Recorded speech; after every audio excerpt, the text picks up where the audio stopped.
فصل لربك وانحر إن شانئك هو الأبتر صدق اللہ العظیم۔ محترم سامعین، یہ سورہ کوثر ہے جو عموماً اکثر و بیشتر احباب کو یاد رہتی ہے اور یاد رہنا بھی چاہیے۔ قرآن کریم کی یہ سب سے مختصر سی صورت ہے جس میں 10 الفاظ ہیں اور 40 حروف ہیں۔ یہ صورت مکی ہے،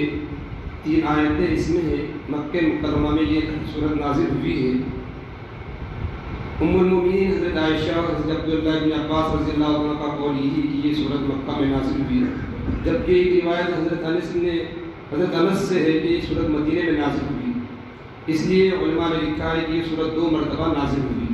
ایک مرتبہ مکہ مکرمہ میں اور ایک مرتبہ مدینہ منورہ میں۔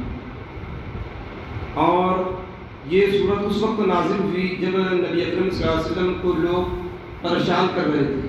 اعداء اسلام کے دشمن تھے، نبی علیہ السلام کو پریشان کر رہے تھے، اور اس وقت دشمن بڑے مضبوط اور طاقتور تھے، جبکہ نبی علیہ السلام اور آپ کے رفقا یعنی صحابہ کرام بہت قلیل یعنی بہت تھوڑی تعداد میں تھے، اور وہ نبی علیہ السلام کی دشمنی پر کمر باندھے ہوئے تھے۔ اللہ تعالیٰ نے ان کو جو لوگ آپ صلی اللہ علیہ وسلم کے دشمن تھے، اللہ پاک نے اس میں پیغام اور یہ بتلایا کہ انہی لوگوں کا نام نشان اللہ پاک نے مٹا دیا جو نبی علیہ السلام کو مٹانے کی سازش کرتے تھے۔ اس کا پس منظر شان نزول کا یہ ہے کہ آپ صلی اللہ علیہ وسلم کی پہلی زوج محترمہ حضرت خدیجہ رضی اللہ تعالیٰ عنہ سے آپ علیہ السلام کی اولادیں ہوئی، 4 صاحبزادیاں اور 2 صاحبزادے۔ 4 صاحبزادیاں یعنی 4 لڑکیاں، زینب، ام کلثوم، رقیہ، حضرت فاطمہ رضوان رضی اللہ عنہ، اور 2 لڑکے قاسم اور عبداللہ۔ چونکہ نبی علیہ السلام کی جو اولاد چلی ہے وہ لڑکیوں کی جانب سے دنیا میں چلی ہے اور آج تک باقی ہے اور قیامت تک باقی ہے، لیکن حضرت فاطمہ اور دوسری لڑکیوں کے بطن سے ہے، جبکہ آپ علیہ السلام کے جو لڑکے تھے قاسم اور عبداللہ، یہ بچپن میں ان کا انتقال ہو گیا تھا۔ اور عربی کے اندر یہ دستور تھا کہ جس کی کوئی نرینہ اولاد یعنی جس کے لڑکے اس کو نرینہ اولاد کہتے، جس کی نرینہ اولاد کا انتقال ہو جاتا تو اس کو لوگ ابتر کہتے تھے، یعنی اس کی نسل آگے چلنے والی نہیں۔ تو آپ علیہ السلام کے جب یہ دونوں صاحبزادوں کا انتقال ہو گیا تو مکہ کے جو اسلام کے دشمن تھے اس میں عاص بن وائل، ابو لہب، عتبہ اور دیگر لوگوں کے نام بتلائے گئے ہیں۔ یہ لوگ یہ کہنے لگے کہ جو محمد ہے یہ اس کا نام نشان کو جب تک زندہ ہے تب تک ہی رہے گا، چونکہ اس کی اولاد نرینہ اولاد اس کی ختم ہو گئی، اور یہ جیسے ان کا انتقال ہوگا اس کے نام لینے والے بھی ختم ہو جائیں گے، تو اس کو عربی میں ابتر کہا جاتا، مقطوع النسل، یعنی ان کی نسل آگے نہیں چلنے والی، ان کی نسل ہی رک جائے گی اور ان کا کوئی نام نشان لینے والا باقی نہیں رہے گا۔ تو اللہ پاک نے یہاں پر نبی علیہ السلام کو یہ بتلایا اور یہ بشارتیں دی، 2 خوشخبریاں دی اور 2 حکم اس صورت شریفہ کے اندر بتلایا گیا۔ اسی طریقے سے ایک یہ حضرت آپ صلی اللہ علیہ وسلم کی جو ایک اولاد پیدا ہوئی تھی، ایک باندھی تھی حضرت ماریہ قبطیہ رضی اللہ تعالیٰ عنہ، اس سے حضرت ابراہیم رضی اللہ عنہ پیدا ہوئے تھے، لیکن یہ بھی بچپن میں انتقال ہوا چونکہ یہ مدینہ میں تھے، اور اس وقت بھی مدینہ کے منافقین اور مشرکین نے اور یہودیوں نے آپ صلی اللہ علیہ وسلم پر طعنہ زنی کی تھی، یہ ابتر ہے، اس کا نام تھوڑے دن رہے گا۔ مکہ میں بھی کیے تھے اور مدینہ میں بھی کی تھی، اس لیے اہل علم فرماتے ہیں یہ صورت 2 مرتبہ نازل ہوئی، تو یہ چیز اس کے اندر بتلائی گئی۔ دوسری حکمت اللہ پاک نے اس میں یہ رکھی تھی، اگر لڑکے باقی رہتے رسول اللہ صلی اللہ علیہ وسلم کی تو ہو سکتا نبی کے دنیا سے جانے کے بعد یعنی انتقال کرنے کے بعد یہ مدعا آتا کہ نبی کو بنایا جائے، کیونکہ اللہ پاک نے بہت سارے انبیاء علیہ السلام کی اولاد کو نبی بنائے۔ حضرت یعقوب علیہ السلام، حضرت ابراہیم علیہ السلام، ان کے بیٹے اسحاق علیہ السلام، ان کے بیٹے حضرت یعقوب علیہ السلام، ان کے بیٹے حضرت یوسف علیہ السلام، حضرت داؤد وہ بھی نبی، ان کے بیٹے حضرت سلیمان وہ بھی نبی، اور دوسرے بہت سارے رشتہ داروں میں اللہ پاک نے نبیوں کو باقی رکھا۔ تو اس لیے اللہ پاک نے علماء نے لکھا ہے حکمت یہ بھی رکھی تھی اللہ پاک نے، اگر نرینہ اولاد ہوتی تو نبی صلی اللہ علیہ وسلم کے انتقال کرنے کے بعد یہ مسئلہ پیدا ہوتا، اس لیے اللہ پاک نے بچپن ہی میں نرینہ اولاد کو اللہ پاک نے رسول اللہ صلی اللہ علیہ وسلم کے اٹھا لیا۔ اور چونکہ یہ لوگ آپ صلی اللہ علیہ وسلم کو تانا دیتے تھے کہ آپ ابتر ہیں، ایک روایت میں یہ بھی ہے، ایک مرتبہ آپ صلی اللہ علیہ وسلم حرم سے نکل رہے تھے، عاص بن وائل اندر جا رہا تھا، تو دونوں کی کچھ گفتگو ہوئی نبی علیہ السلام کی اور عاص بن وائل کی۔ تو جب وہ عاص بن وائل اندر گئے، مسجد میں تشریف لے گئے، حرم میں تشریف لے گئے، تو لوگوں نے پوچھا آپ کس سے گفتگو فرما رہے تھے؟ انہوں نے کہا وہی ابتر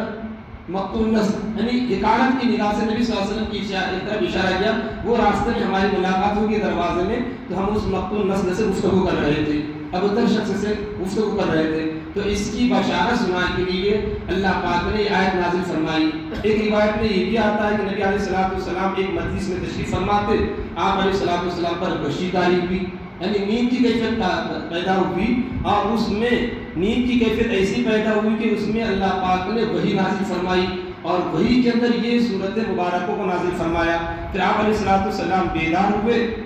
غشی دور ہوئی، تو آپ صلی اللہ علیہ وسلم نے صحابہ سے پوچھا، جب آپ صلی اللہ علیہ وسلم کی غشی دور ہوئی تو آپ صلی اللہ علیہ وسلم مسکرا رہے تھے، تبسم فرما رہے تھے، تو صحابہ نے پوچھا اللہ کے رسول کیا بات پیش آئی؟ فرمایا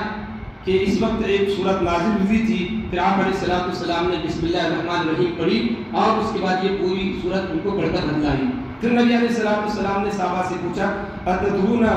مل کوثر، کیا آپ جانتے ہو کوثر کیا چیز ہے؟ جب آپ صلی اللہ علیہ وسلم نے تلاوت کی انا اعطیناک الکوثر، کہ اللہ نے فرمایا بے شک ہم نے آپ کو کوثر عطا فرمایا۔ ابھی کوثر کیا ہے؟ تو آپ صلی اللہ علیہ وسلم نے صحابہ سے پوچھا، ایک روایت میں کہ صحابہ نے پوچھا الغرض، آپ نبی علیہ السلام نے فرمایا کوثر جنت کی ایک نہر کا نام ہے، نہر کوثر اسے کہا جاتا ہے، جنت کی ایک نہر ہے، اس کی علامتیں بھی بتلائی کس طرح کی نہر ہے، اس کے دونوں سرے، اس جانب اور اس جانب، وہ دونوں سرے اس کے وہ سونے کے ہے، جنت میں ایک نہر، بخاری شریف میں اس کو روایت کیا گیا ہے، حضرت انس اس کے راوی ہے، اور امام ترمذی نے حضرت عبداللہ بن عمر سے نقل کیا کہ آپ صلی اللہ علیہ وسلم فرمایا کہ کوثر جنت کی ایک نہر ہے جس کے دونوں کنارے سونے کے ہیں، اس کی سطح موتی اور یاقوت کی ہے، اس کی مٹی مشک سے زیادہ خوشبودار ہوگی، اور اس کا پانی شہد سے زیادہ میٹھا اور برف سے زیادہ ٹھنڈا ہوگا۔ بعض روایتوں میں کہ دودھ سے زیادہ سفید اور شہد سے زیادہ میٹھا اس کا پانی ہوگا۔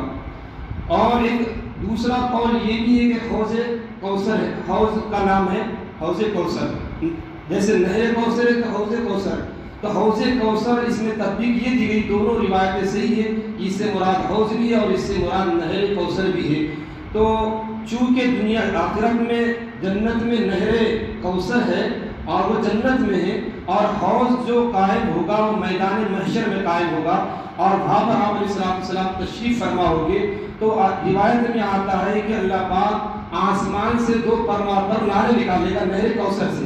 پر نالے کا مطلب پانی گرنے کی جگہ، تو دو پر نالے ہوگے جہاں سے پانی گرے گا اس نہر سے، اور یہ حوض کوثر میں آئے گا، اس حوض میں پانی آئے گا، اور اس حوض پر نبی علیہ السلام تشریف فرما ہوگے، اور امت محمد آئے گی اور اس حوض سے سیراب ہوگی، پانی پی گی۔ نبی علیہ السلام نے فرمایا کہ وہاں پر اتنے پیالے اتنے برتن رکھے ہوئے ہوں گے جتنے آسمان پر ستارے ہوتے ہیں، یعنی پانی پینے میں مسئلہ پیش نہیں آئے گا،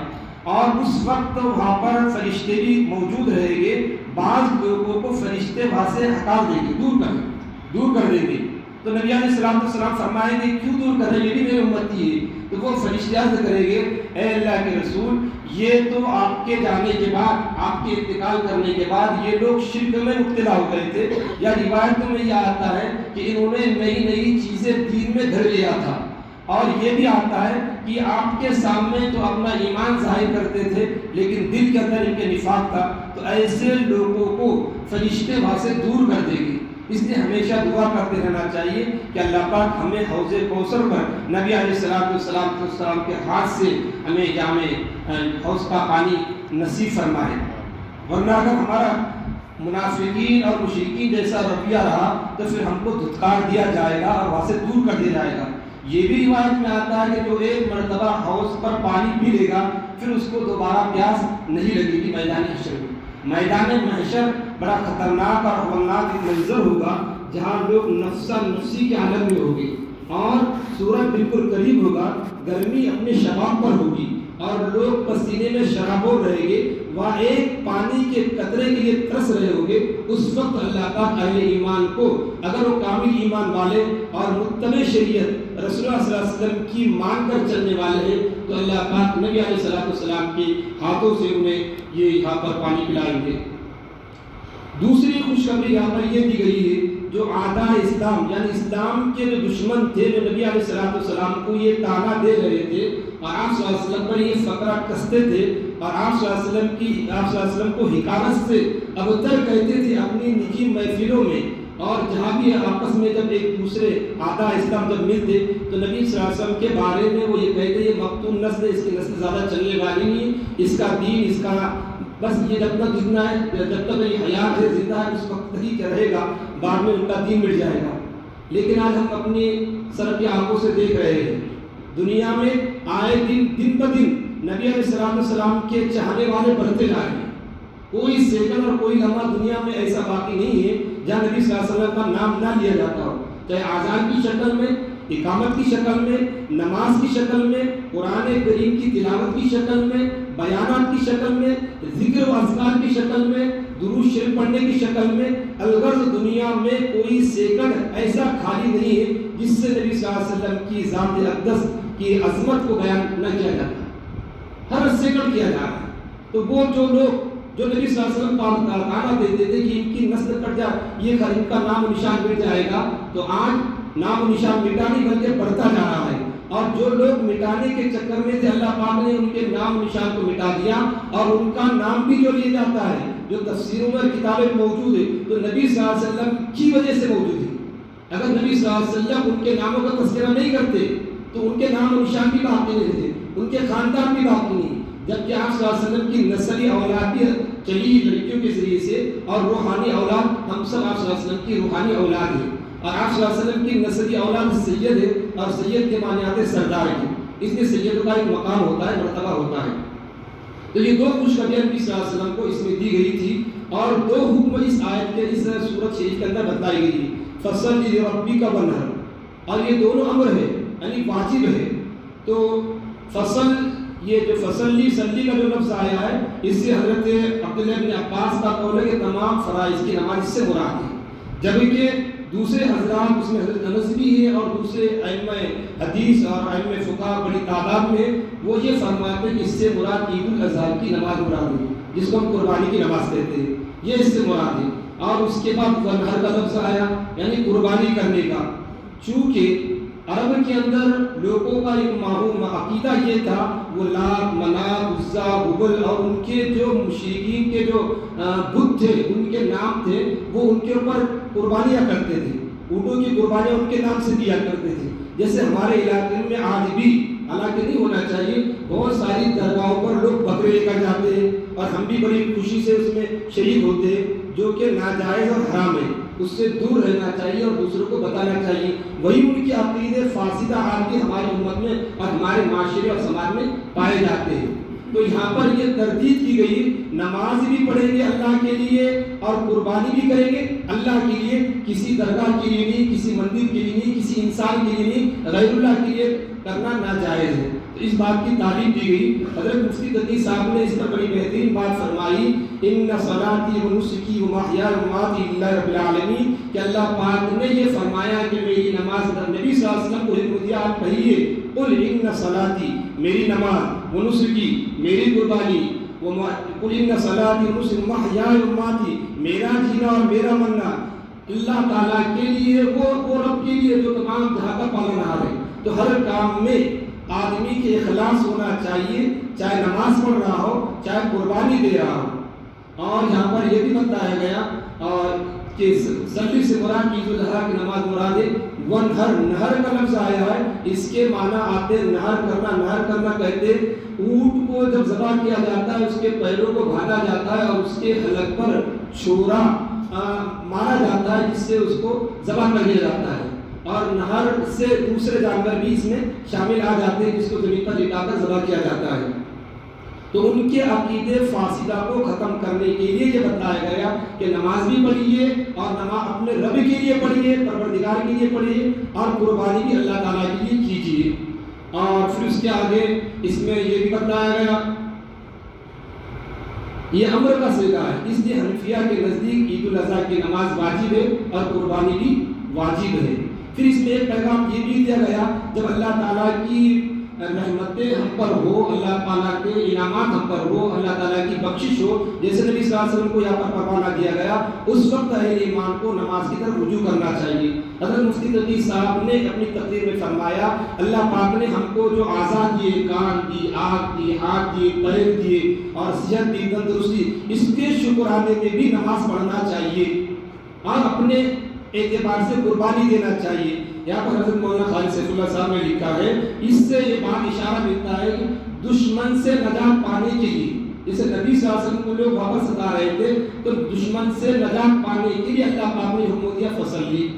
اور آگے فرمایا ونہر۔ تو دشمن کا جو باطل عقیدہ ہے اس کو ختم کرنے کے لیے صحیح عقیدہ لوگوں کے اندر پیدا کرنا چاہیے اور اللہ کی طرف رجوع کرنا چاہیے، تبھی اللہ پاک کی رحمتیں، برکتیں ہماری طرف متوجہ ہوگی اور ہم دنیا میں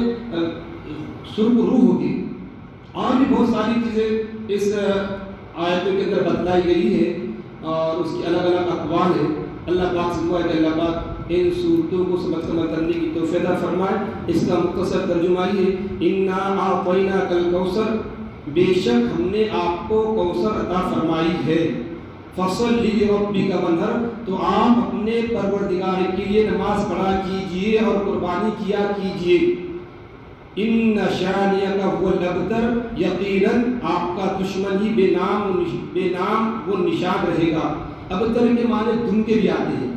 دم کا مطلب جانور کی جو دم ہوتی ہے اس کے بعد اس کا کوئی حصہ نہیں ہوتا ہے، یعنی کٹ جاتی ہے، ختم ہو جاتا ہے، تو اس لیے مقطوع النسل کہا کرتے تھے عرب۔ نبی علیہ السلام کی ان کی نسل آگے چلنے والی نہیں ہے، تو بہرحال آپ صلی اللہ علیہ وسلم کی نسل باقی ہے، نسبی بھی ہے، روحانی بھی ہے، اور دن بدن یہ چیز بڑھتی رہے گی۔ معلوم یہ ہوگا جو لوگ اسلام کے دامن کو پکڑتے رہیں گے اللہ پاک ان کو بھی باقی رکھے گا اور ان کی نسلوں کو بھی باقی رکھے گا، اور جو لوگ اسلام کو مضبوطی سے نہیں تھامیں گے اللہ پاک ان کو دنیا میں ذلیل کرے گا اور ان کی نسلوں کو بھی ختم کرے گا۔ اور اللہ پاک کو اپنا دین کا کام لینا ہوتا ہے تو اللہ پاک دوسری قوموں کو پیدا کرتے ہیں، وہ اسلام پر آتے ہیں اور اچھی طرح سے وہ کام کرتے ہیں۔ تو دعا ہے کہ اللہ پاک اسلام پر، شریعت پر ہم سب کو چلنے کی توفیق عطا فرمائے۔ آمین و آخر دعوانا الحمدللہ۔